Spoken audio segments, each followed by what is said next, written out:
মহাবীর আলেকজান্ডারের শেষ অভিপ্রায়। সিংহাসনে আরোহণ মাত্র 20 বছর বয়সে। চিন্তা করা যায়, সিংহাসনে মাত্র 20 বছর বয়সে তিনি বসেন। শিক্ষা গ্রহণ গ্রিক দার্শনিক এরিস্টটলের কাছ থেকে। আসসালামু আলাইকুম। আজকে আমি ইসলামের ইতিহাস থেকে একটি বীর বললে ভুল হবে, মহাবীরের ছোট্ট একটি ঘটনা শেয়ার করব। আশা করি সবাই এখান থেকে উপকৃত হবেন ঘটনাটি শুনে। তো কথা না বেরিয়ে চলেন শুরু করি।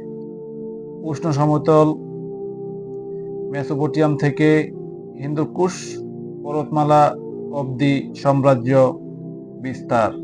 তার সৈন্যরা 21,000 মাইল পথ অতিক্রম করেন। অনেক রাজ্য আর অনেক দেশ জয় করে যখন তিনি নিজ গৃহের দিকে পা বাড়ান, তখনই আক্রান্ত হন জ্বরে। তাকে নিয়ে যাওয়া হয় রূপকথার নগরী বেলিলের রাজপ্রাসাদে। মাত্র 33 বছর বয়সে খ্রিস্টপূর্ব 323 সালের 11 জুন শেষ নিঃশ্বাস ত্যাগ করেন তিনি। তার মাত্র 33 বছরের জীবন ছিল এই দুনিয়াতে। চলেন পরের ঘটনা শুনি।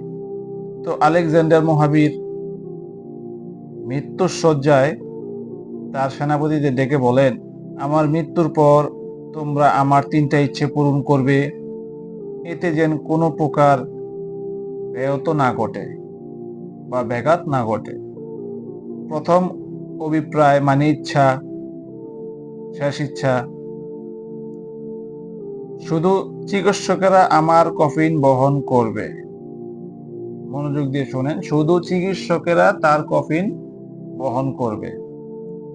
দ্বিতীয়, যে পথ দিয়ে আমাকে কফিনের গোরস্থানে নিয়ে যাওয়া হবে, সে পথে আমার কোষাগার থেকে সোনা দানা হীরা জহরত ছিটিয়ে দিবে।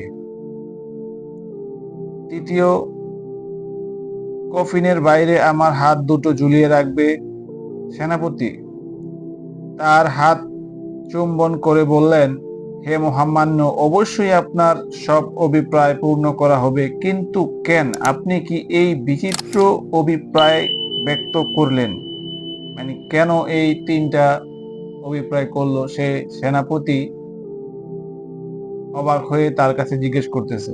উত্তরে মহাবীর আলেকজান্ডার বলতেছে, কারণ প্রথম, মানুষ যাতে অনুধাবন করতে পারে যে চিকিৎসা আসলে কাউকে বাঁচাতে পারে না, তারা মূলত ক্ষমতাহীন। দ্বিতীয়, এই কথা মানুষে বোঝানোর জন্য যে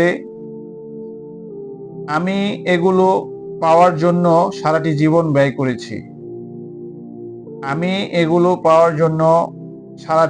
ব্যয় করেছি। কিন্তু আজ আমার সঙ্গে কিছুই নিয়ে যেতে পারছি না।